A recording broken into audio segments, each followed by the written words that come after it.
code. Great. All right, well, thanks everyone. Thanks, Phil, for that quick fix. Welcome to Complete Streets. Since we have a pretty big audience, we'll do some quick intros. My name is Paul Stangus. I live in downtown Kingston. I'm the chair of Complete Streets. I've been on the council for about 5 years now. I'm Brennan Stennis. I live in Midtown Kingston. I'm the secretary of Complete Streets. I've been a member for a little over a year. I'm Ryan Jennings. Also live Midtown, downtown Kingston. I've been a member of the council for a year and a half. I'm Phil Shuttle Green. I'm a employee with the city of Kingston and the Department of Parks and Recreation. How about this on the liaison from the Common Council? Tony? Wendy Garrett, member of the public. I'd like to make a public comment when the time comes. Liam Engel, I'm lieutenant of the city of Kingston. Junior Fifty, chief of police. For those of you on the meeting, joining remotely? Tanya? Sure. That's Rose Quinn. She'd like to make a public comment. Oh, okay. We'll do the public comments in a few minutes once we finish the introductions. But if you want to just introduce yourself. One by one. Rose Quinn, City of Kingston resident, member of the Ulster County Traffic Safety Board, former director of traffic safety education through a student Ulster, and founder of Safe Path and a few other endeavors. Very good to be here. Oh, former member of Complete Streets Advisory, also in Kingston. So good to be here today. Thank you. Hi. I'm David Daw. I've lived here 56 years, and I think it's about 6 months now I've been on the council. Great. Hey, can you guys hear me? Yes. Okay, hi. I'm Ezra. I've been on the council for about a year and a half, and I'm a about 18-year Kingston resident. I live in Midtown. I've been living without a car in Kingston for most of my life, and I advocate for people who are living here without vehicles.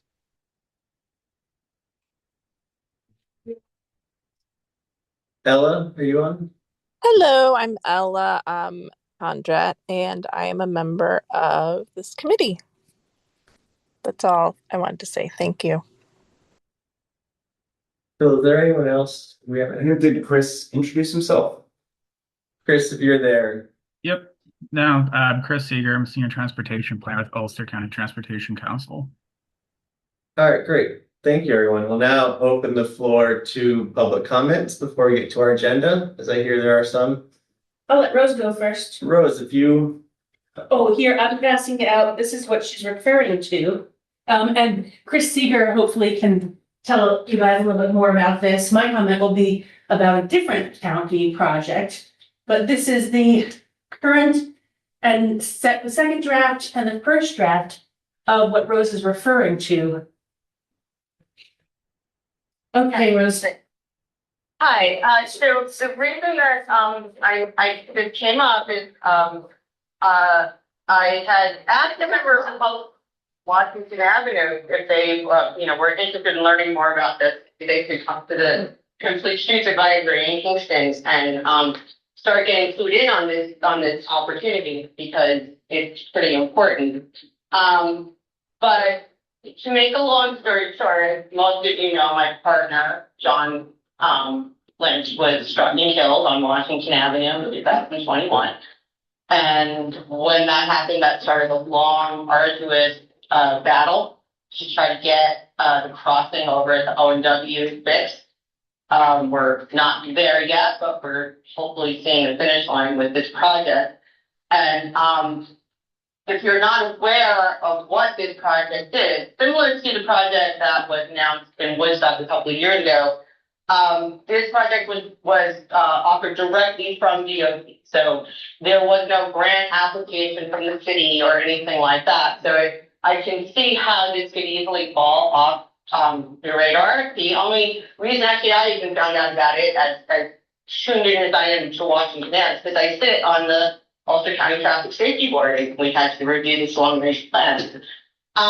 So initially, what DOT proposed was to do a $15.5 million investment into Washington Avenue on behalf of Kingston and the town of Ulster. And that was going to be for a pedestrian and bike feasibility study.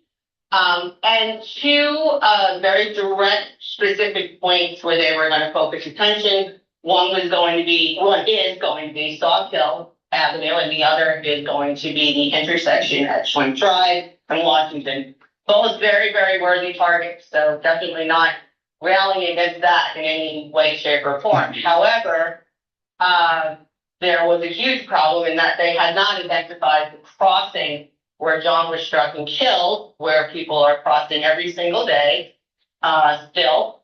And we, luckily, because there's a lot of smart people around here, when this came to my notice, I brought it to a few other people's notice, particularly Tanya, who took a look at it and said, well, we've got a problem here. You know, they have to put a scope change in, like right off the bat.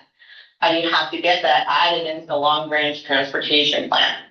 And so that's what we set out to do last summer. And lo and behold, you can see kind of before you that the initial project didn't have any proposal, didn't have any mention of the O&W crossing. And by the time that final draft came out, they had shortened it a little bit, but they had added the O&W crossing, which is tremendous. It's tremendous for a lot of reasons, and I'm not going to go into all of the reasons why DOT taking such an active interest in what's not a street is a really important thing, but they are. So now, just to bring it back to why this matters to you guys moving forward. Now, this is a project that's going to happen. There is no project director assigned yet, although I'm glad it's direct from the county here, because maybe there is right now. I just want to, when this type of project fell into the lap of the Complete Streets Advisory in Woodstock, they actually, and granted they're, a well-endowed Complete Streets Advisory, but they took them, kind of the bull by the horns, if you will, and said, they got it, and their money, by the way, did not specifically target pedestrian and cyclists. Theirs was only for bridges. And they got involved. And now, it's not that, we know anytime we unfortunately recommend making pedestrian or bike infrastructure changes, we'll get a lot of nasty pushback. So they're getting that right now. But they did get DOT to add a side path and a sidewalk in to that project.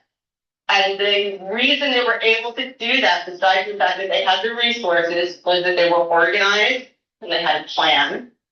Now, I happen to know that there is a very organized and energized group on the other end of Washington Avenue that would really love to see this project go beyond Schwinn Drive. And this is an opportunity, even if it can't happen specifically in this grant, this is an opportunity to push the city maybe to get a tap grant. Whatever you have to do, the connectivity issues in there alone are enough to justify, if you really are organized, even adding more things to this really great grant. So really great opportunity, I should say. It's not even a grant. So so I'm going to leave it there. If anyone has any questions, I know I just hit everyone with a lot.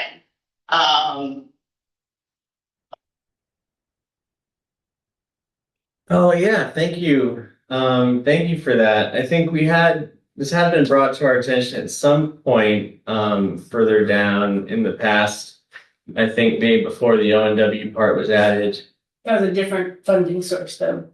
Okay. All right. That was denied. So initially, the county had applied for a TAP grant to fix that. And that grant got denied. And we basically kind of thought we were just totally back to the drawing board after that. It was pretty heartbreaking. However, really kind of out of the blue, this just appeared. And I think that, it's a really, what else to say? It's really important to see how these funding streams are coming in and what we can do with them once they do. Yeah, well, it's great that you did bring this to our attention, so thank you for that. And we can, like we said, we have Chris from the county who does attend these meetings, so we can ask him to keep us, informed as to developments, and obviously we welcome you and Tanya to sort of keep us informed of ways we can stay involved, and if there are meetings coming up, keeping us in the loop of those is always appreciated. Well, Great. Yeah, thank you so much. And thank you for giving me the chance to speak. And I'm just going to say one more thing since the parking person is here really quickly.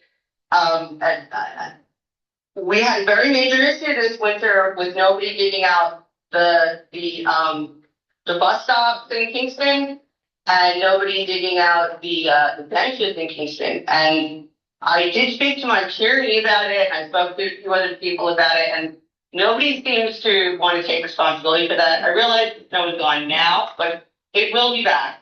And we have to have a plan for that moving forward. I'm disabled. Not being able to sit is actually almost could be deadly in the weather that we had because I could just fall over. So please take out the benches and the bus stops at the least. Thank you. yeah, that's understandable. All right, yeah. Thanks. Thanks for Sorry to bringing that up, too. interject here. Could you guys let Brian in? He's in the waiting room. That's my bad. Yeah, I know you guys shared screen. I told him.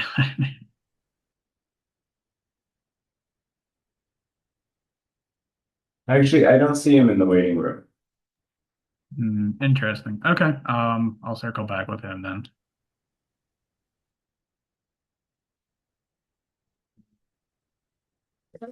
So you have something additional? Yeah, a couple things. Okay, so with snow, it was mentioned at a common council meeting, I can't remember which one, but it was like one of the new members, Ben Falk, of Ward 4, mentioned, he said, it was one of the first meetings that he said, I walked to a couple meetings yesterday and at the T intersections on Broadway where there's a rapid flashing beacon, it's otherwise unsignaled. Mm-hmm.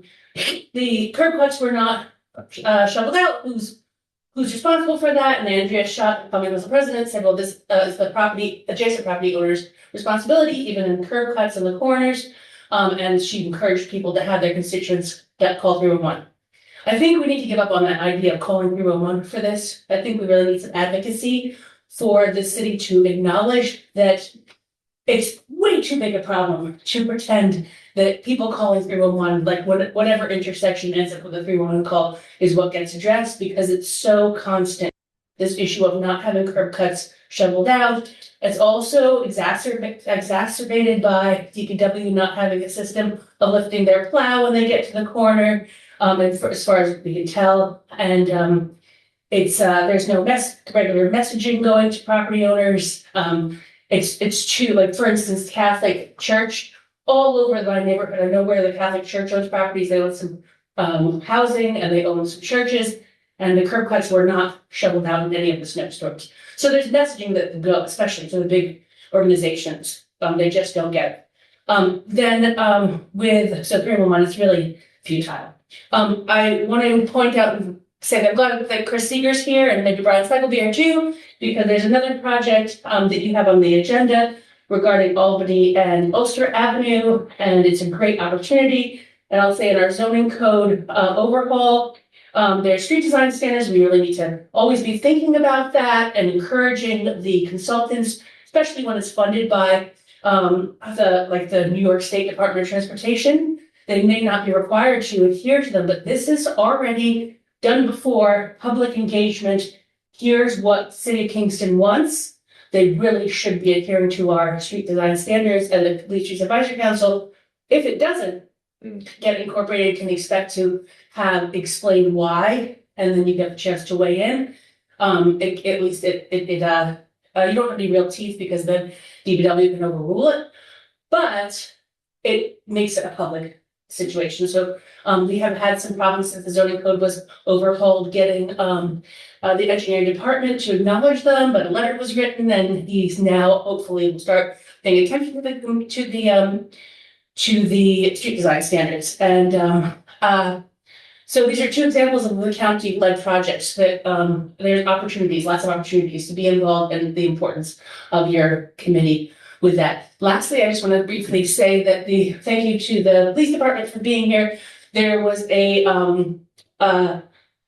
number of crashes that happened recently, and one of them was crossing right near City Hall up the block, crossing from the City Hall side to the Indian restaurant side, and a car was coming downtown and made a left turn and hit the pedestrian. I think there's a lot of things that could be improved with this, but I think that we have for so many years trained cars to not even remember that pedestrians exist.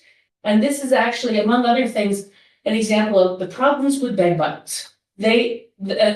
Because we ask pedestrians to press a button to get the light, and otherwise the light doesn't change. And a big thank you to, I think Gustavo was very instrumental in getting that changed on Broadway for the length of it, so that the length you don't have to no longer have to press the button. But everywhere else in Kingston, in order to get the light to say walk, you have to ask permission. If you get to the corner and the light's already changed or about to change, you missed your chance. You have to do a whole nother cycle. The already burdened pedestrians are disadvantaged further, giving the already entitled benefit. They're already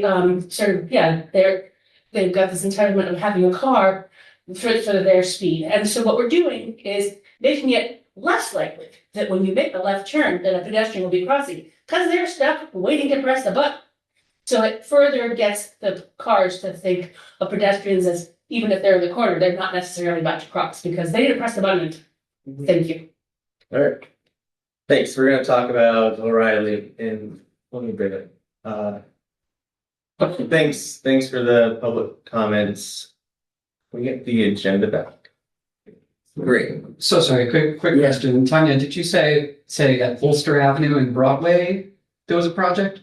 Oh, the project that's coming up, it's Albany Avenue, and where it turns to Ulster Avenue. The city line, where it turns into the town of Ulster, Albany Avenue becomes Ulster Avenue. So, I think all the way from the roundabout and then all the way over to that bridge, or where you turn left to go to, that bridge, there's like the carpet place on the left and the physical therapy on the right in the town of Ulster Library. So right up to that point. So we're going to talk about that. Oh, yes.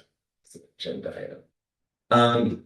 Do you have any updates from the transportation grants? The only big ones in the transportation grants, the first one was the question that we had last week, and I think that has to do with what we're talking about with Albany Avenue. And then there's a little bit more work that's being done towards getting the TAP grant out for Safe Routes to School for Bailey and Edson at the elementary schools. Okay. So according to this, a few of the local federal representatives have been reached out to. So we've got Pat Ryan, and then sorry, this is way too small for you guys to see. So this top one right here is the only new thing in this document. Okay. And looks like an application to Pat Ryan has been sent. I don't really understand. I don't know what the applications are, but when I asked Justin Schultes about it, he said that it's all related to this TAP grant.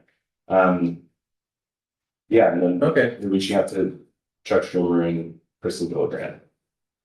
Interesting. All right. Good to know. Yeah.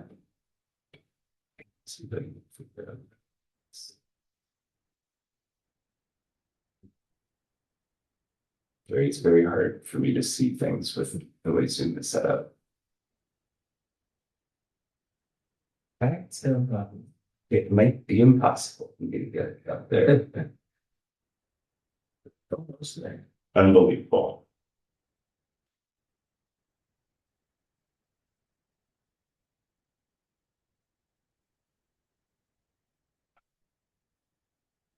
So, agenda again.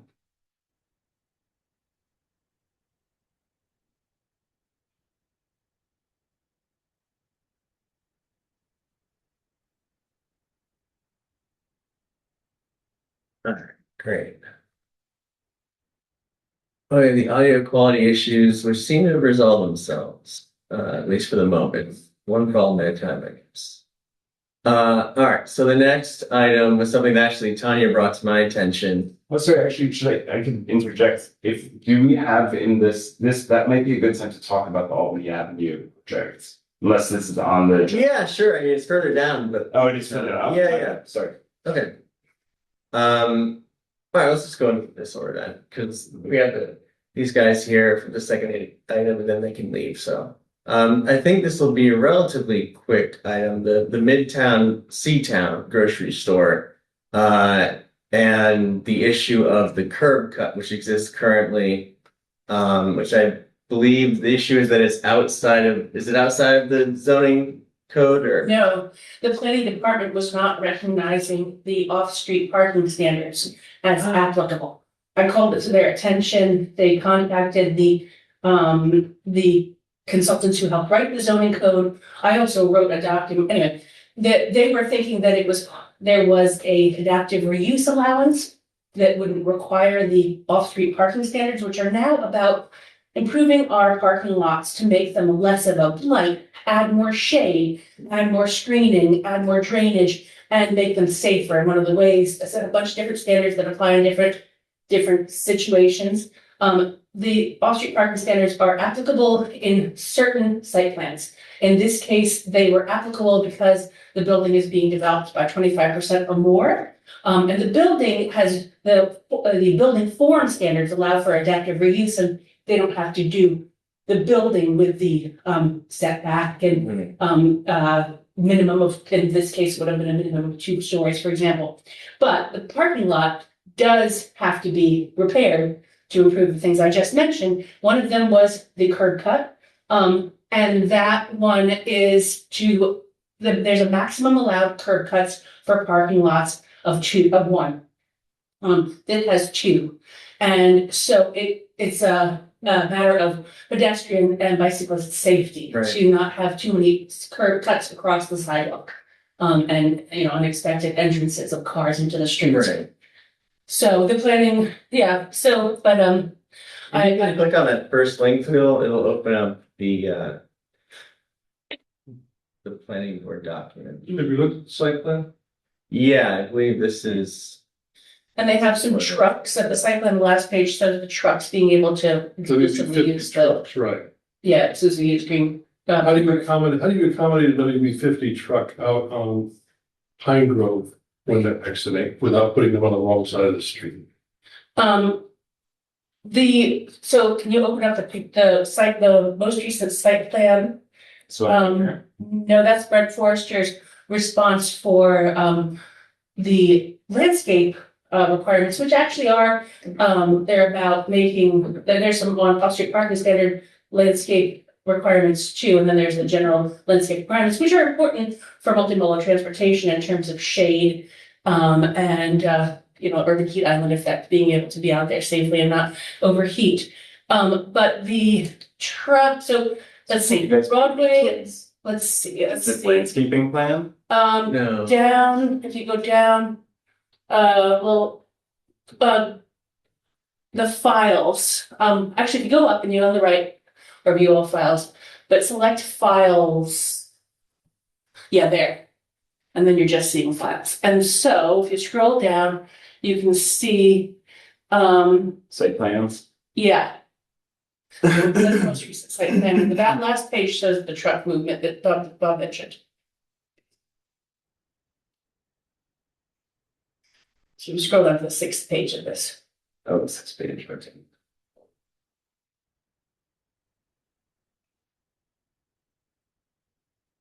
Like they. And they show the smaller truck, the larger truck. That's existing conditions. No, this is, see the proposed 1-story addition there? But I'm talking solely about the parking. Right, Okay, yeah, they didn't, that's that's existing conditions in the parking lot. Right. Go down. Yeah, That's it. yeah. Go to the left, go to the right. And if they were to adhere to the This is the off-street one, parking this is the standards, one that I see as a problem. Yeah. How do you get the WB-50 truck out of that parking lot without being on the wrong side of Pine Grove Avenue? so it needs a wide turn, you're saying? Can't do it. Truck can't do that kind of, he's got the path of the truck plotted there. To go If in, the- in. Right, if the truck is making a right-hand turn, which it has to on Pine Grove, he's gonna end up on the wrong side of the signal. So what he would do is he backs it to the truck docking bay, and to exit out of Pine Grove, he'd exit out and he'd have to make a left turn onto Pine Grove. Making a left turn on a Pine Road doesn't get you anywhere. You can turn around up on Mary's Avenue and get to circle the block. So the more pedestrian used street of Broadway is protected, and you can go off where the ambulance goes and take care of it. Is there plan to have the truck drive through the entire parking lot and exit on I Broadway? think that's been the push, yes. But they don't have it drawn here though. The one to the left. the one to the Yeah, left. that's basically what. That's what Oh, that's what that was.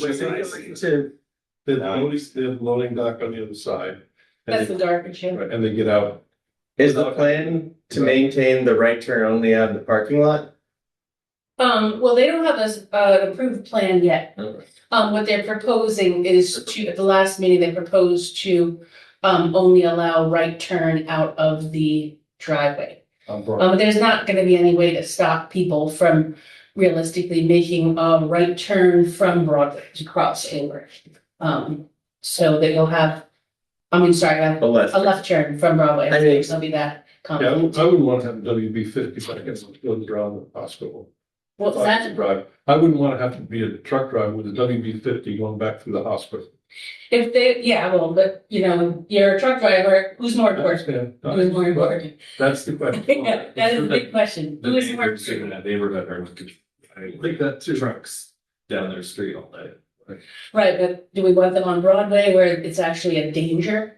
It's a safety issue, So, I yeah, guess what I get from this though is the issue is not is the truck the issue, because the trucks aren't going to be coming that frequently, it's the regular cars. yeah, it'll allow cars to go in and out all the time. How often does a truck come to a grocery store? Yeah, and they really could if they decide. Early in the morning, presumably, right? Maybe in the middle of the night. Well, there's gonna be different vendors though. Right. You're gonna have Yeah. Pepsi and Coke and Frito-Lay and.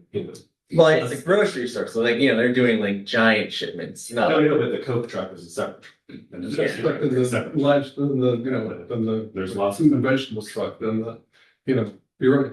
And they won't go over to that part of the parking lot. They'll be over delivering it to the truck docking bay where they show the large truck.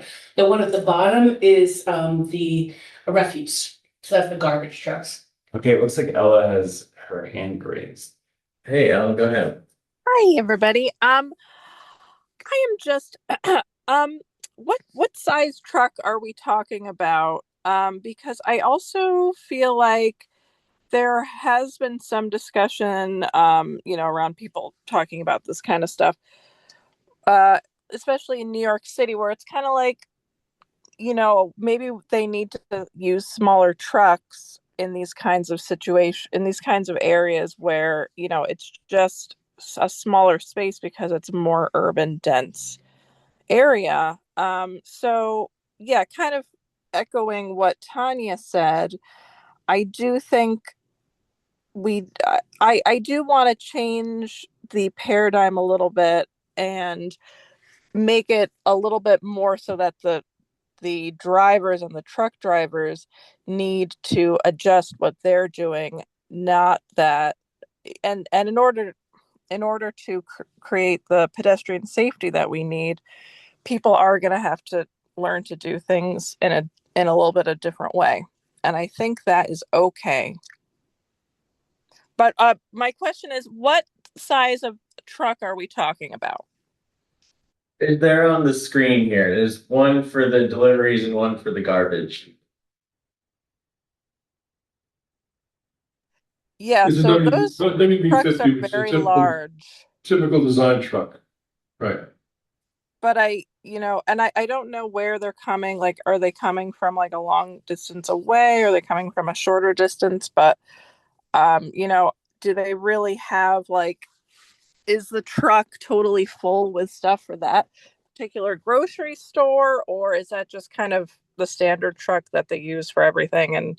And, that's. I mean, part of the appeal of having a C-Town as the operator of this place is that they operate grocery stores in urban locations. So I assume they know, that they're used to this. Like, they operate grocery stores all over Brooklyn and places like No that. parking lots. And so they're dealing with small parking lots. They should, if there are small trucks do this stuff, they should have access to them and know about them. Well, I would vote also for it. think a lot of places, a lot of grocery stores, I actually used to live right around from a sea town when I was a kid. And a lot of the grocery stores don't have any parking. It's just street parking. And they have, there's actually there's a lot of issues with the trucks because you'll have trucks double parking. There's not enough curb space, there's not enough loading zones. And there's also these huge trucks, which a lot of people are questioning whether we need to kind of move away from these very large trucks in more urban areas. I also want to point out that there's other aspects of this off-street parking standards, and one of them is that there are minimum setbacks for parking. So that's where from the property line is parking allowed to be on property. And if the minimum setbacks are not given a waiver, I think in all likelihood, with the temperature at the planning board and being kind of surprised by this and not yet really wrapping their heads around this whole part of the code, it's really, unfortunately, likely they're gonna give them a waiver. But if they didn't, if they understood the intent of the code is about walkability primarily and allowing more housing and shortened, process to get to the less discretionary oversight, more, clear code, then they would have to get rid of, because there's on the minor street, a 15-foot setback, and on the major street, a 30-foot setback. They would have to get rid of this row of parking and this row of parking, which if they really insisted having big trucks, there would be their truck driving lane also. So like it would be, they could do any number of things. These off-street parking standards really could be repairing so much of the parking lots that are really have a bad effect on our public. Yeah, I don't know what goes on behind the scenes there, but I would imagine the fact that this is already built and is probably gonna factor into it. No, because it's just with the code, they've got there's an adaptive reuse allowed for building form, but the code does not have an adaptive reuse allowed for parking lots. And in fact, it's all about the off-street parking standards are in this case applicable because they're increasing their building size by 25% or more, the floor space. That's why these are applicable, and it's entirely about making the parking lots not such an issue for the other modes of transportation. Are they really unable to redesign the Pine Grove entrance exit such that it would accommodate a WB50 turn right onto Pine Grove Avenue? Like, it looks like it shouldn't be that far from possible. I don't think you're gonna fruit. So they just have to turn left and go on Mary's Avenue, boo boo. It's like boo boo. Like, what is the most important thing? Is the most important thing the truck drivers driving a little bit, or people not getting hit in traffic when they don't have a car? Or having a grocery store. Well, this will not, if you adhere to this, you can still have the grocery store. You just have to have the truck drivers go around the block. They're gonna come if the truck drivers have to go around the block. I would like to just chime in a little bit. I feel like in a lot of, and I don't even know if I'm supposed to talk really in these meetings, but I feel like in a lot of conversations about Kingston, the grocery store that's right across the train tracks there is just totally ignored. Mhm. There's a full-size grocery store, the Kingston Meat Market, that's just right there. So like people don't use it a lot because the Dominican grocery store, but there is a grocery store that's on Broadway that doesn't have any parking other than the street parking that's operating as a fully functioning grocery store as we speak. So I just wanted to chime in there because it comes up a lot that in like city discussions that grocery store is ignored or is labeled as like an ethnic grocery store or something like that. You can get your milk there. You can get your flour there. Yeah. Yeah, it's true. Anyway, thank you, Tanya, for bringing this up. Okay. Yeah, it's interesting to see, the use and not use of the new zoning code is sort of picked and choose. I think this will result in one good outcome. The planning department is now aware, because through this, they had to contact the consultant, so now they are aware that they must adhere to the off-street parking standards, that the off-street parking standards are not part of the adaptive reuse allowance. Yeah, that's interesting. I just kind of assumed that it would be all rolled in together. So. All right, great. Any other comments? Ella, is your hand up from before, or is that a new hand? Oh, we got Ezra. Ezra has their hand Oh, up. sorry. Yeah, so I think that I agree with Tanya and Ella here, specifically in that a left turn around to Mary's Avenue would probably be a lot better than trying to accommodate the curb for a right turn directly onto that side of Pine Grove. And the reason that I say that is that I live down Pine Grove, and when the Rite Aid was active there, that was already a pretty scary place to try to get through on a bicycle. And I can't imagine that it would be very much better trying to get through there if trucks were trying to take a right turn there. I mean, already traffic can get kind of backed up at that light, and there's not a very clear way for bicyclists to get from Pine Grove to either across the street or into the bike lane on Broadway. And I think that if we had the trucks turning right there, it would probably make that worse. I feel that having them turn left and going on to Mary's Avenue would be pretty feasible considering the number of trucks that already do that. There's quite a few large trucks that make regular treks down Pine Grove to take that left at Mary's Avenue. And it also brings up the point of like, yeah, what were the trucks doing at the right? Were they coming out and taking a right, or were they going back down Pine Grove? Mhm. What was happening at that time? Does anyone have any ideas? Ever seen a truck do anything? I don't I'm know. pretty sure they would turn left and then go to Mary's Avenue, but don't quote me on that. Yeah. Alright. Okay, well, thanks, everyone. All right, let's move on to the next agenda item. I believe is why we have our special guests. What is the crash on O'Reilly? And then, as was pointed out, the number of other crashes that have been happening lately. It seems like there's been an uptick, and that's even before the warm weather. So, Can I ask you a quick question that I meant to put in my comments that's related to this? sure. Have the police been distinguishing, and I know that you guys are gonna have a conversation about e-bikes, can they start distinguishing about the different classes of e-bikes? Because it's always just a blanket statement of e-bike with the e-bike crashes, but there's only really like one that's legal. And there are others that are there's the one that doesn't go a certain speed, and then there's the motorbikes too. And I worry that like those are also, because the word e-bike could be used for those as well. So people get confused, they envision one thing, and then you get backlash against e-bikes, which are really important to be able to have access to e-bikes. Is that person? Yeah, not only the vehicle itself, if it's got a VIN, or registration will be marked down on the accident report going forward. It may not be covered in the press release, just because of the specificity that they include on it, but overall, as far as what's being reported to the state, we try to be very specific. The classic type of e-bike, because there's like 3 types of e-bike. Yeah, I would imagine all that's covered just based upon the registration of the VIN number. E-bikes don't have VIN Any numbers. type of model, serial number on it, anything that we can just differentiate that vehicle on. So I don't know if the officers are on the scene classifying the breakdown of the e-bike then and there. I don't know if that's the case, but I know they indicate on the reports.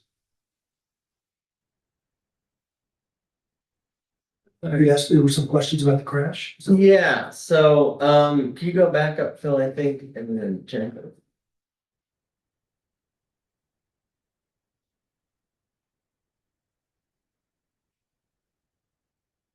So we have that, and then was there anything, Ella, in particular that you wanted to be to raise in relation to what happened on O'Reilly Street?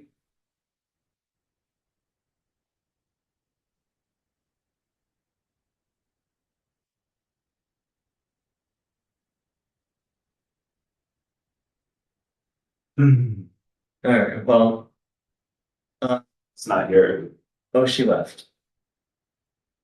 Well, does anyone remember off the top of your head from the email discussions what we wanted to raise in this? Because I know that there's a reason. Yeah, I know, and unfortunately. Can I, this is Rose, can I say something really quickly? Sure, Rose, yeah. Hopefully I'll be back in a second.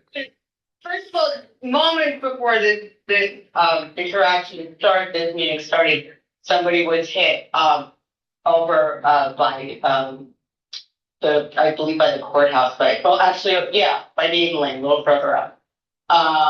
It may have been a post office vehicle, I don't know, very disconcerting.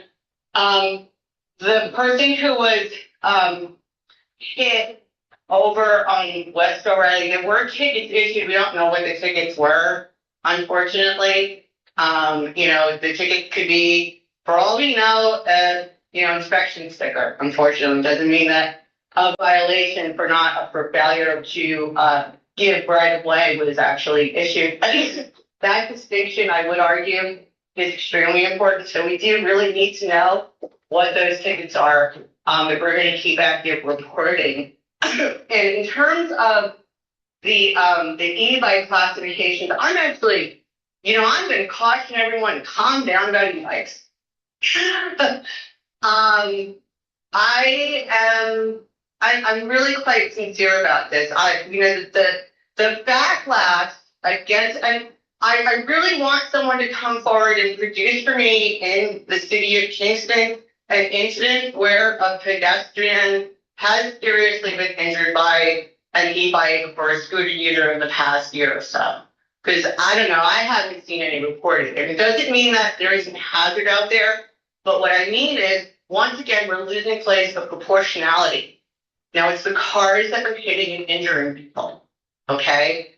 And we need to focus not just on driver behavior, because obviously just writing tickets doesn't work, but we have to come up with designs, no matter how they are. There should have been a team immediately out over on West O'Reilly Street of citizens looking at that situation. There should have been a crash report in hand. We should have been looking at it and giving recommendations, because that's what Hoboken is doing. And if we want to model ourselves after a city where this crap doesn't happen, that's what we have to do. And really, whatever it is we're going to decide about e-bikes, I'm sure I'm going to have some issues with. I use an e-bike. If I did not use my e-bike, I wouldn't be getting around on bike anymore. And I think we're going to find more and more seniors in particular that is, and because we have a negativity bias built in, and I'm going to say it, a lot of the kids who are not behaving so well sometimes, like kids always do, are kids of color who are getting sold these bikes by white dealers in Dutchess County, right? And these are the bike shops. They're selling them what are called street legal bikes, and nobody's holding them accountable, right? But we're totally prepared to try to legislate, the kids who are riding bikes. And there have been many people who have been hit. We don't get I follow the 911 report, so that's how I know. I'm never getting follow up. I do know the guy who was hit over on West O'Reilly Street. Not West O'Reilly, I'm sorry, over by Henry, where the woman drove out of the parking lot, slammed right into the guy who was riding a questionable scooter. Okay? But she slammed right into him, and not one ticket was written. I will say that the police report was a little bit better than usual. The one that was presented, the report in the Freeman, if I read one more time about a cyclist striking a bike, a cyclist striking a car, or a kid striking a car, that's crazy reporting. And we have to, so we want to be a bike-friendly place. We're going to have to be sincere about it. And yeah, there's a lot of crashes happening. Freaking 5 minutes before this meeting started. So. All right. Yeah. Thanks, Rose. Also, can I just say that, thanks, Rose. I just want to say that actually I just saw, I think it was yesterday, that actually I believe this is true, the woman who did hit that e-bike person on Henry was actually charged with a DWI and a bunch of stuff immediately after, but it was only just now publicized because I guess she was 20 years old. So yeah, that just came out. Ella, in regards to the O'Reilly Broadway incident, did you have something in particular that you want to discuss? Well, I was wondering, do we happen to know, like, what exactly was happening with the signals at that moment? Like, the person was taking a left into the crosswalk. The person was in the crosswalk. Then the driver was taking a left. So, in that case, my question is, did the pedestrian have a walk sign, and was the light timing such that somebody could be making a left off of Broadway onto O'Reilly legally, but also the pedestrian would have a walk signal at the same time? Because I know that does happen. But the other option is that they were just crossing because they were impatient, which is, understandable too. But I'm just wondering if anybody knows about that. Right, I know the driver had the right, had the green to go on. The driver of the vehicle did have the green lights. But that doesn't negate the fact that there was a pedestrian crosswalk. That's one of the tickets that was issued. Our press releases are in detail. A lot of times, to be completely honest, our lieutenant, our sergeants don't have the time to draw something up just to throw it out to the public because people are interested in knowing what's going on. The 104A, what's being submitted to the state, has all the information on it. That's our obligation. These press releases are more for public, release. So they're not very detailed, nor should we be relying on them for information. Are those accessible, the 104s? What's that? Is the 104A, is that accessible to the public? Yeah, you're normally for them. Yes. Okay. 5 years though, right? What's that? It takes 5 years for them to be public. 5 years? Yeah. 5 years. No, not 5 years. That's what they said. I thought that was a big discussion with you at the No, not 5 years, no, normally. traffic safety. No, I'm gonna read 6 months. Yeah, I don't think it's 5 years. No, it's not 5 years. Yeah, a lot of that data that's compiled off the 104 is being reviewed by county, state, so on, so. So maybe the larger reports are It could be. released every 5 years. Maybe that's what it is. Okay. And in terms, I was thinking about this crash is also right at the new speed cameras. Have they been issuing tickets now? Has it been 30 days yet? We don't know. Yeah. Speed cameras are not within the program. They're not operating. Yeah. Okay. In relation to the other one that Rose was talking about, you're saying, right? The tickets were issued at the investigation. The vehicle versus the bicyclist on the Henry Street, there were the tickets issued. Not for that. Right. So just because tickets weren't issued at the time of the crash for a day or two, we had a year to complete the investigation. So tickets were issued in many cases far after these press releases are. Yeah, we've seen that a number of times. Yeah, of Right. course. The incident over at the YMCA, Right. that was quite a while Yeah, after. a lot of times we're waiting on data, we're reviewing camera footage. Cases like this, there is camera footage of what occurred here. Mhm. And clearly, the driver just did not see the pedestrian. That's what happened. So I know there was discussion at the Ulster County Traffic Safety Board on Monday about the issuance of reflective vests for cyclists and walkers, and pedestrians and so on. Again, we're not trying to force anyone to wear it, but we recommend it. If you're out there, absolutely throw it on. I came across one the other night. There was an individual, and you absolutely could not miss them. They had a big crisscross, lights going on. It was amazing.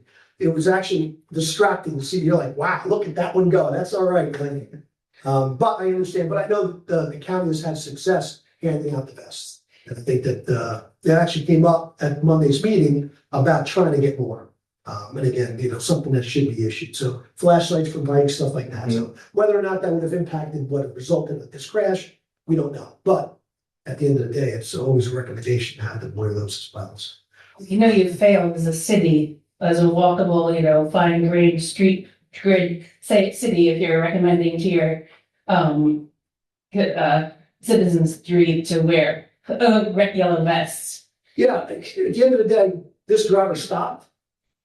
The impact occurred. The driver immediately stopped. recognize what happened. You know you weren't there, I wasn't there, the driver didn't see him. It's just that simple. You know, maybe lighting conditions, turn, maybe viewing down, who knows, right? There's a lot of things going on, and it's unfortunate that these crashes occur. It really is unfortunate, but it happened. And in the video, it's apparent that visibility was a factor, that by the time the headlights are on the person, they're mere feet from them, when they're trying to stop something that weighs several thousand pounds. Well, that brings up the lack of lighting crosswalks in the city of Kingston. All of that is on the engineer and the recommendations of the board. We're just responding to law enforcement, right? So when we get there, if we recognize that there is some environmental factor that we can put down as a condition or, something that may impact it, we mark it down.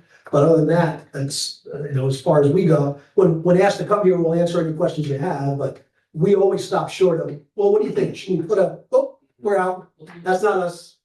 So. Bill, Sorry. is there anything else related to this in the agenda?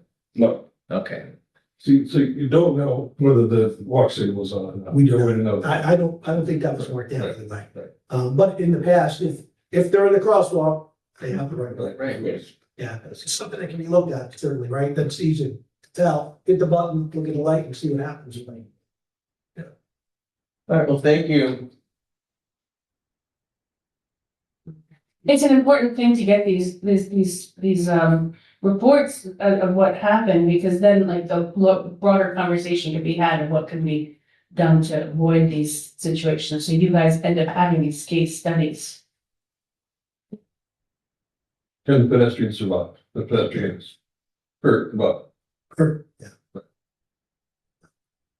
Well, thank you very much. absolutely. Anytime, really. I just, Really appreciate it. yeah, no, I appreciate being offered the opportunity to speak about all this stuff. And it is unfortunate. It's one of the things we hate to do. To kind of close out our involvement on it. Yeah. We have a traffic safety unit that is going incredibly well. Yeah. If you were to measure their success in the number of summonses and tickets that they're issuing, right? But much to my frustration, there continues to be crashes, there continues to be speeders, there continues to be people coming across parking lots. I think we're sending a strong message, but And it's also there's just too many of them out there, right? That's what it is. Sorry, Thank you. sorry, I'm expressing my frustration with it. well, that's an engineering issue. Like, you can't ticket your way out of Yeah, I understand, right? They talk about education, enforcement, and engineering. engineering, right? So glad we can be part of it. Thank you. Thank you very much. All right, so then we've talked a bit about e-bikes already, but now we have to. let me bring you up to this. Sure, okay. There was, at the last common council meeting, there was a council member who brought up his frustration with e-bikes and the fact that he has constituents who are after him about regulation of e-bikes. Mhm. And if you remember last year, or the year before, this surfaced. And it surfaced, actually it was 2 years ago, just as I went on the board, there were all kinds of good conversations about regulating e-bikes in the city. And we got From involved. trails too, that was a big. No. And we got involved and we said, no, we're not gonna do that. It's a terrible idea. We're not gonna regulate something that's already regulated by the state. There's 3 classes of e-bikes, 1, 2, and 3. In theory, 1 and 2 are permitted in the state, 3 is not. There's no way for a police officer to determine whether it's a 1, 2, or 3. If you talk to the bike patrol, they'll tell you that. You can't tell. So we're not gonna pass legislation in the city to regulate e-bikes or e-scooters. Doesn't make any sense. It's unenforceable and it stops the last mile commute stuff. I mean, many e-bikes are used for the last mile commute, and we have no intention of doing that. What we do want to do, however, is we want to have some sort of an education program that will help people understand that they have to operate these things responsibly. And that people who are not on e-bikes have to be aware of it, because they can be problematic. They're not allowed on sidewalks. They never were. They are allowed in parks, but they may be banned from parks at the discretion of the director of parks. So Gallo Park, for example, they are banned and there's a sign that says you can't drive there. The pathway down behind Broadway, they're permitted, which is fine, as they should be. So, Director of Parks and Recreation has a handle on where she would like them or where she doesn't, where she considers them dangerous, and it's her discretion. What we need to do is some sort of a public information program to help people understand, first, those that operate them have to do so responsibly. It's a challenge when you're dealing with kids, you know. When I was a kid, skateboards were a big deal, and they were gonna ban them, but you know, because kids were getting hurt. Well, some towns did ban. We're not gonna ban e-bikes or scooters, but we should come up with some way to help people operate them in a more responsible way. The city police have a bike patrol, they have e-bikes and regular bikes. Then they have a bike patrol in the summer. And they help regulate them. If people are on the sidewalk or someone doing, you know, they'll stop somebody who's doing something irresponsibly. But they're gonna be in the street at night. It scares me at night. I drive over here and, you know, there's kids on e-bike in black, you know, and they're lucky, you know, and no lights, you know, it's by the grace of God, they don't get killed. That would be great to fix that. Vests, you know, I tried vests in Muncie when I was working at Muncie is an area that has a large Hasidic Jewish community, and they go to church on Friday nights. And they walk because they can't drive. And they walk in the street and they wear black. And it was a problem. People were getting hit. So we had a whole program where we had, you know, reflective sashes that we gave up. Said, please wear this, you don't get hit.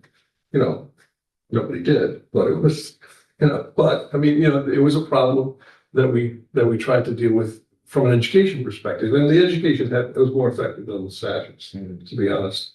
Telling people not to walk in the footway in the dark, you know, when you're gonna get run over. So the charge they asked, so we discussed this and I said the Complete Streets Advisory Council might be a place where they could come up with some sort of even a one pager, some sort of a distribution can happen through the mayor's office, but some sort of a document to remind people that e-bikes, that operation of e-bikes needs to be done in a responsible way and that people can be hurt.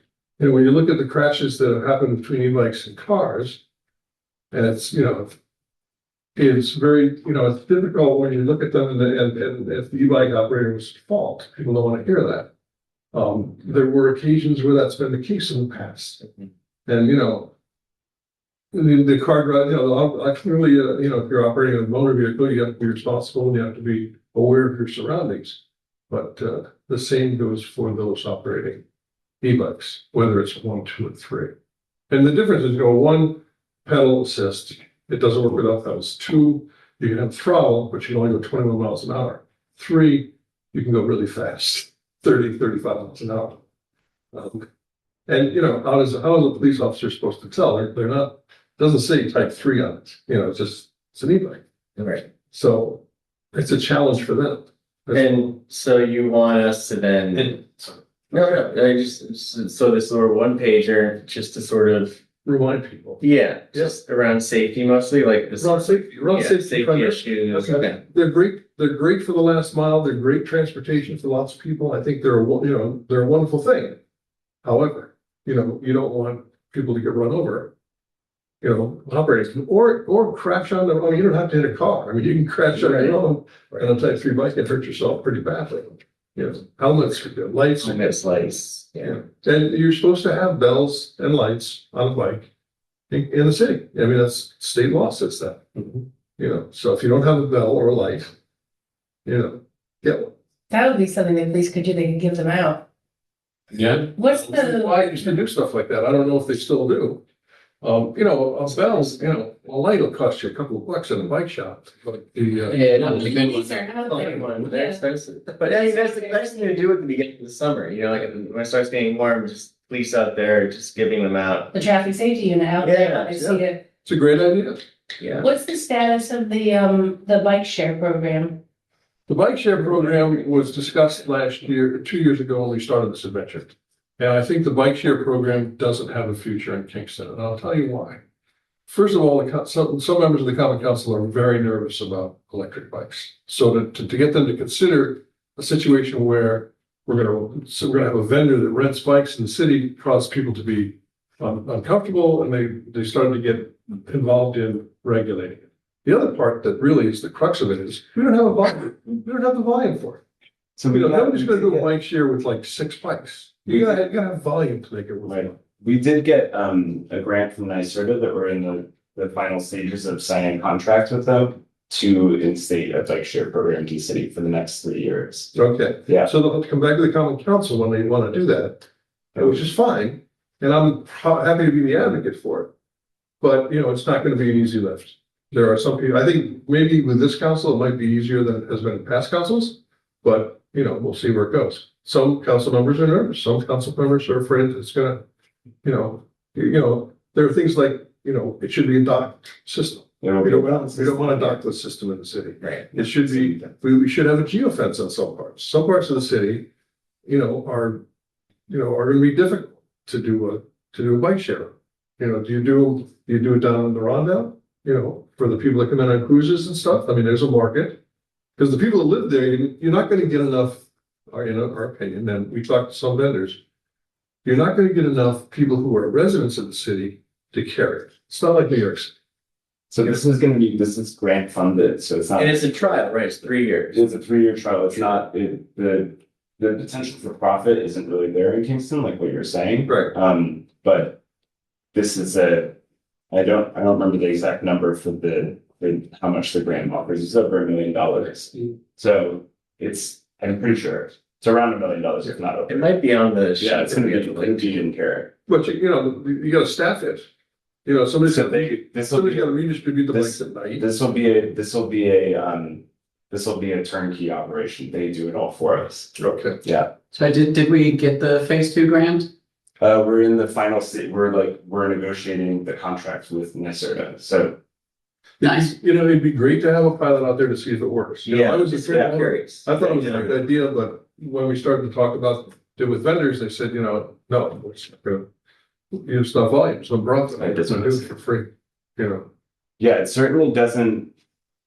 Looking at even the active bike share programs in other areas in New York State, in the United States, they don't make a profit. So it's oftentimes viewed from like a municipal level, it's viewed as like a public service. Right. So equivalent to public transit where you might not be expecting to turn a profit. Right. But it seems like in the past, maybe the goal was to have like a company like Lime or something like that come in. They would not be interested. They're the only reason any of the bike share companies are interested in Kingston is because we're offering them money to come in. Right. New York City started off losing, and then there's some people involved in it. And it ultimately now makes them a small profit. So they can carry their staff and they can carry their Philadelphia. I have a niece who was a mechanic in Philadelphia bike share. And they didn't make any money. They didn't make any money. Right. She owns a bike shop now. But there's, a lot of things that make money in municipal operations. Like presumably parking doesn't make any thing. I don't know, maybe most of the money. Yeah, if you're taking into account putting in the parking. Anyway, yeah. Well, parking, long-term parking, makes some money, yeah.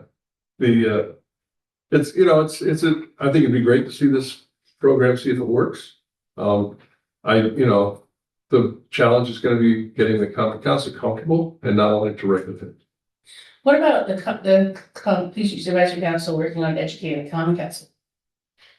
I think there are members of the common council who could benefit from some education. There's some members of the common council that use e-bikes, so I think you've got those already.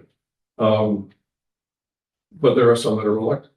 Well, if it comes to something like the bike share program, we could also do a paper around that, like a little one page, just to sort of say why we support it, assuming we do, and laying out the benefits we see. Yeah, I think, I think that, I think it's a good thing. I'd love to see it happen. I'm just really interested to see how it plays out, like how many people end up using it. If it's Right, that's what you're gonna look at. Is it gonna work? How many people use it? We do in the winter. Yeah. Yeah, these are the questions that we're still, some of those things we'll see as it happens, but other parts of that, like whether you have it in the winter, that's an open question still. New York City does it in the winter. Right. New York City's context is very different. Absolutely. New York City has last mile transit issues, whereas here there is not really the last Transit. There's no first mile. They can do it, transit. Well, fortunately, there's exactly 3 miles. Yeah, exactly. That's all you gotta worry about. And not that big. But certainly the impression is that it would be, I should just my opinion is that it'll be primarily used by people visiting the city. But there's benefits to that, in that those people then won't be driving around their city. Ella has her hand up. I'm not sure how long it's been up. Sorry, Ellen. Oh, no, that's fine. Actually, I was just gonna say exactly what Phil said, which is that I think it's gonna be, it kind of only makes sense as a tourist, mostly makes sense as a tourist thing and not really like utilitarian for people here because they're not gonna have a dock close to their house, probably. So I mean, yeah, it's a tourist thing. So we could sell people on that, put it near the trails. That seems fine to me. I love the idea of being able to get just one way and like walking home or something like that. Absolutely. So, like that sort of thing to me is very appealing. Yeah, I think So it just depends where the docks are, I suppose. I think people in Kingston will use it, but it won't be like New York City where people use it every single day as part of their commute. Like that's difficult to imagine. You can just buy it. What the sort of membership sort of setup is, like how you use it. Is it a one-time thing or do you have to be a member of it? Like all these things. So they'll be figured out by this then. They'll be figured out later, but there's down in Westchester County, they've set up something called Project Mover, which is sort of through the same stream, the same granting stream through NYSERDA. They have it where people can sign up for monthly and annual memberships as well, and then it gets greatly discounted. But in their case, they have the benefit of having Metro North, so there is this first mile, last mile kind of connection. We exist in a strange space for this kind of service.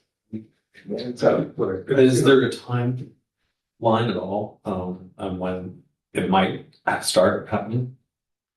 At least with the contract negotiations, I think it's starting at the end of this year or next year. I don't know exactly when.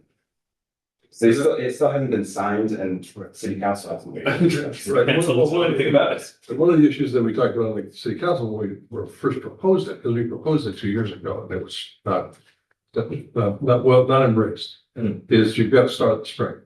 Yes. Yeah, absolutely. If you don't start in the spring, you're dead. Yeah. And right. So we're looking. Probably a year from now, if you're signing the contract with NYSERDA, NYSERDA is going to have to make proposals and find people and, develop a plan. Yeah. So you're probably looking at a year. Yeah. Right, from now.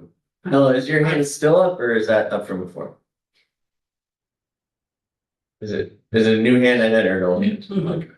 I have a couple comments on e-bike safety stuff, both sort of related to, I think there's a core issue that there's sort of an image problem of e-bikes in Kingston, and like a respectability problem. And so one implication of that is that I think our communications need to be tailored to the actually existing population of e-bike riders, which is to say, probably not a one-pager. 13-year-olds, right? Right, yeah, like probably not going to read a one-pager, frankly. But if we were to do a sort of clever, well-put-together comms campaign through like Instagram, this kind of thing, we could actually reach people. Like, I wonder if there's like a Live Well Kingston Instagram page or that sort of thing, or Facebook. Yeah, with like great names. Yeah, exactly. It's going to be pretty. Right. So the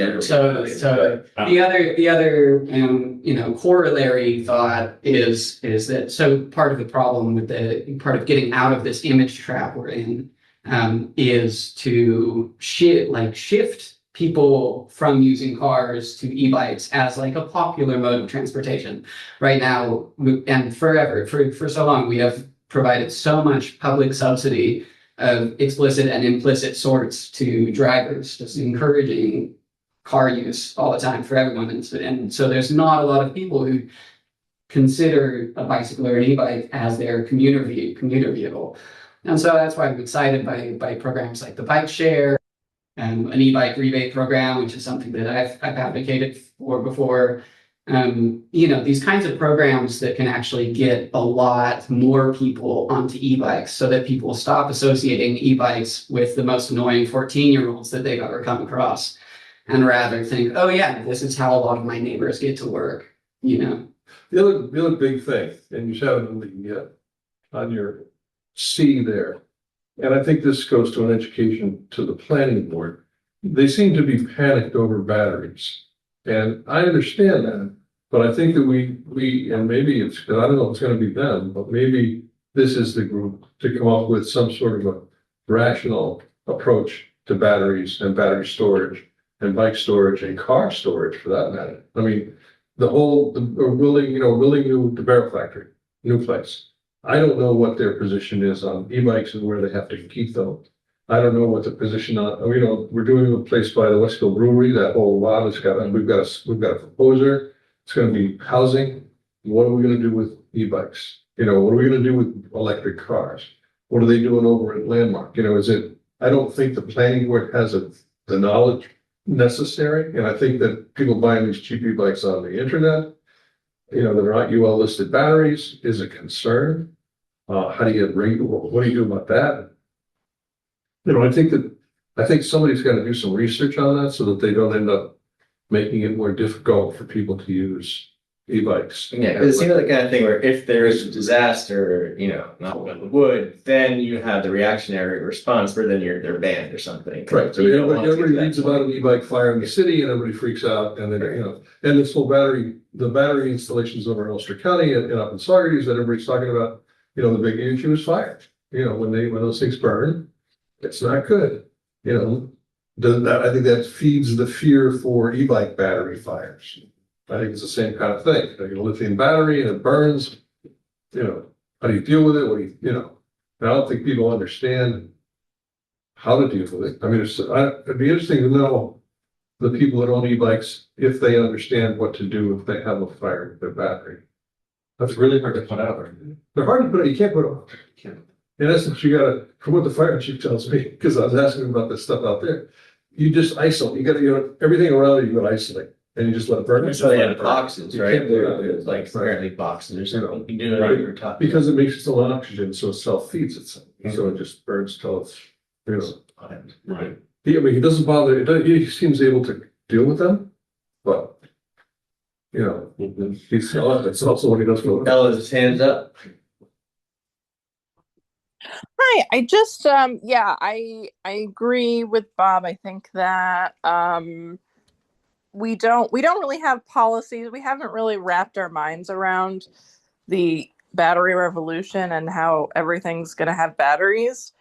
And and as I've been saying in our email conversations, there are batteries that are much, much larger that are being stored and installed into buildings all the time, and including e-car. And so, first of all, I would just say, do we have any kind of comprehensive policy already in the city regarding batteries? And second of all, I think this is really a great opportunity for education, and everyone, I feel like kids should be learning this in school. Everyone should just learn about basic battery safety. You don't overload the chargers. You don't put it in the sun next to the heater. You don't put all your batteries right next to each other, all that kind of stuff. And make sure, and the landlords can require that every year. So you are certifying that you have a UL certified battery. And that seems like it, and reviewing the safety protocols every year with your tenants. And that seems like it would go probably potentially be even more effective than just banning them. Yeah, banning, except for the 13-year-old who got his $500 on the internet. That's God knows what kind of battery. Right. Well, there's inspections of apartments, building and safety does every year. You have to, if you have apartments, you have to get them inspected. They can keep material for the tenants and the landlords, something like that. And every kid, their sister's got a cell phone. They got a battery. Yeah, and I was just I was trying to find what's something that's a lot more dangerous than an e-bike battery. And I found there's an induction stove that has a huge battery, and that would be, so that's something, for example, are you Are we banning those? Are we banning, as David pointed out, his wheelchair has huge batteries in it. You know, we have a lot of appliances, and we're gonna have more and more appliances with these batteries. Yeah, we don't address, electric cars. Like you can put an electric car in your garage, I guess, Yeah. You give some whole parking garage. right? And they weigh a lot too. Yeah, they also, weigh a ton. And this is sort of connected to the same image problem, population problem that I was discussing earlier. Like in the UK, e-bike batteries catch fire approximately as often as electric car batteries. Like it's the same rate of fires.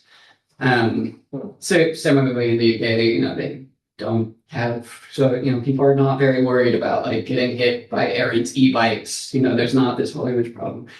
And so I think that, the unregulated batteries, the batteries that aren't, the cheapo batteries that are from like e-bikes the e-bike conversion kits, this other like off-brand kind of thing, the fire risk is just so much higher than anything legitimate.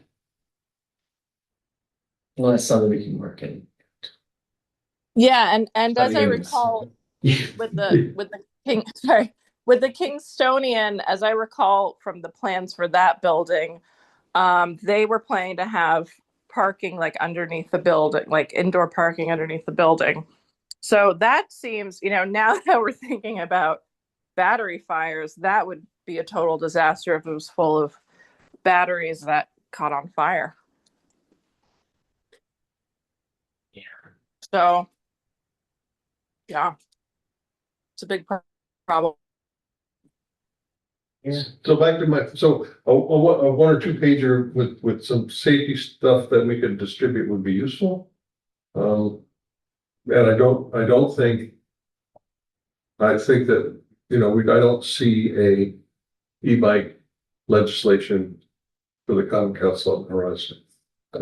Okay. But part of that is the kids have to act responsibly so that it doesn't get people mad, so they don't, Right. I mean, God forbid something, happens with some kid on an e-bike and. Well, it'd be unenforceable. I mean, it'd be crazy stuff. Right, so. All right, so then the last item is what we were talking about briefly earlier, Albany Ave. The corridor management plan RFP is out. I think I took most of the main points and put them right below there, but And I think Chris Seeger is on the line, and I'm pretty sure he has been part of this. okay. Tanya, do you have any particular questions related to this, or sort of bring it to our attention? Yeah, I guess I'll bring up the street design standards that you guys can champion them and make sure that they are aware of them right from the beginning, but also remember that if there's anything that's not within the street design standards, they must come to you to explain why they're not doing it. Chris, are you still on? Yes, I am. Are you, to your knowledge, aware of incorporating Kingston street design standards into this project at this point, or are we like not quite there? And with the RFP? Yes, I know Tanya and others have access to the RFP. It's out there for bid. I can't tell you who the winner is just yet. We're negotiating still. I think you have an excellent firm on tap there.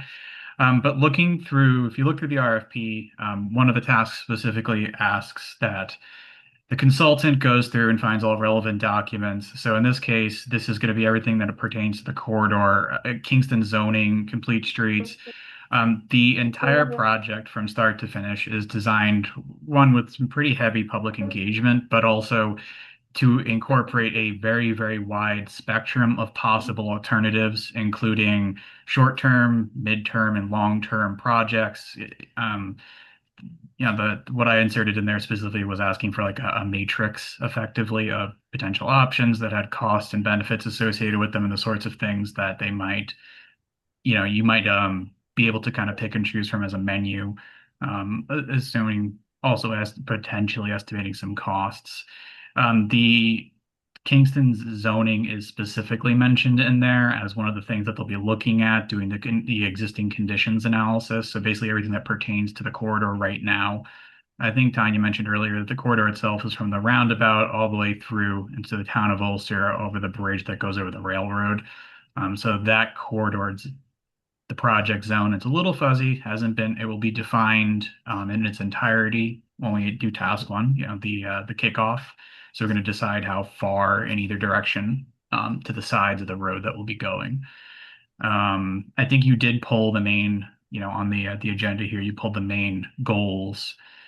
Transportation safety being the number one goal here for the corridor, and also we'll be addressing and taking into account land use and all this other stuff as well. It's really supposed to be a holistic approach to the corridor and offer a broad spectrum of potential alternatives going forward. And as I mentioned before, there's also a lot of public engagement components here. We also specifically wanted to interview people that would give us a public engagement plan that's going to really involve the public in helping to shape what the corridor needs. Right. Anything else I can talk about? Most of it is covered in the RFP specifically. It's a pretty tight RFP. The only thing I would point out is when you're looking at, and it will show up in the existing conditions report as well, but when you're looking at this is actually a state route, if I recall. So NISDOT has ultimate say in the sorts of things that could potentially be done. I know that they're also going to be on our technical advisory committee along with the city of Kingston. We met with them prior to issuing the RFP in the first place, and town of Ulster as well. So there's, we'll piece together a technical advisory committee too that'll involve a broad range of our stakeholders. At least that's the goal. Okay, is that John Schulteis, City of Kingston? Yeah, I believe he was on the call initially when we were scoping out the project. Yeah, if you look, corridor studies, correct me if I'm wrong on this, Chris, we started in Rockland County actually. And the function of the corridor study was a reaction to the history of a highway causing development. Okay, we built 684 caused development. The corridor study concept is theoretically tying adjacent development to the highway so that it isn't a reaction to a highway improvement, but it's done together. So that your development along the corridor happens in concert with the corridor instead of having a corridor drive it. So that was the concept that they were started with years ago. I assume they still basically follow that concept. Am I right, Chris? Yeah, no, that's correct. It's supposed to be a holistic approach that ties land use into the transportation corridor itself, rather than just, taking a traffic engineering centric approach. We'll of course be looking at that, traffic operations as a whole, but safety is the goal, along with just the land uses along the corridor, which when I mentioned the existing conditions, that is part of it, looking at the zoning and any potential developments that are either scheduled or, might happen, that sort of thing. And is this completely separate from the project on 9G? Because obviously it's going to basically go right into it, but are they working in concert together at all? I'm not sure if they're working in concert specifically, but during looking at the existing conditions, one of the goals is also to take into account any potential changes around the area too. So they'll be looking at casting a wider net, just seeing what's in the area, not necessarily just laser focused within the bounds of the project itself, because it is, like you mentioned before, it's supposed to be holistic and take the context into account. Which the corridor itself is also fairly context driven. The Kingston side is a lot denser than the Ulster County side, and the land use itself, or the Ulster town of Ulster side, and the land use itself is also fairly mixed. And the density also drops the further you get away from Kingston as well. Sure. Great, that's helpful. Yeah, I guess I look forward to sort of being in the loop all these projects. I think that's basically our time. So is there anything else anyone wants to bring up before we adjourn? So this- Emily Flynn did ask me to provide information on the SS Frey grant if you wanted it. I'm not sure what the questions were specifically surrounding the SS Frey grant and the project UCTC is moving forward with. So it's if you want information, I can provide some. But Yeah, sorry, I was confused, but that was the question that we had last week that was in the transportation, like the updates sheet. Oh, yeah. It wasn't involved anything that they got mixed together in the emails. So this, Safe Streets for. yeah. Did you want? What kind of updates? We have a couple minutes, if everyone can stick around. Sure. I just the question I was asked specifically via email was just that as the list of grant opportunities up above on the agenda there suggests that the county's application was in fact rejected. However, UCTC is already planning on, we're using our own funds to update the safety plan for the county, and the RFP we put together is SS Frey compliant. So we're going to effectively do the same exact thing as the SS Frey grant would have provided funding for, but we're doing it with our own funding. So even though the grant itself was rejected by USDOT, we are still moving forward, and it's designed to be SS Frey compliant. All right, great. Thanks. Thank you for that. And then I just wanted to say the Route 17, Rethink Route 17 letter, which is this new letter we're being asked whether we're interested in. It's about the entire west of Hudson transit plan. With Route 17. Right, sorry. One of these bullet points, I think. And we're being asked to respond to that before Friday, or by Friday. The Friday is the deadline. Right. Okay, we can take that offline. Yeah. But in a quick way. Yeah. Yeah, I read it. I mean, I don't have any problem signing it. It was pretty innocuous. Yeah, I guess if we have enough people here, we can vote if we're okay with support. Do they need a letter, or do they just need us? I think it's just one of the. They just want ours. They just need a signature. Okay. Yeah. I guess all in favor? Aye. Those of you online still, did you want to vote in favor of the Route 17 proposal? That was. Oh, yes. Yes. Yes. Yes. EJ has their hand up. Yeah, I put my hand up, but yes, thanks. Ezra, are you still on? Ezra is here, If not, I think we have a majority either way. So, all right. Well, thank you, everyone. We'll get that sorted out offline. All right. Since we are 7 minutes or so over, I'll make a motion to adjourn. A second. All right. Thank you, everyone. Thanks. Very productive meeting. A lot covered. So, all right. Take care. Thank you. Good Talk soon. night. Bye, everyone. Philip, sound was fantastic. Good to hear. Oh, great. Good. Glad that's Much sorted better. out. So, Thank you. Till next month. Bye. all right. Bye-bye.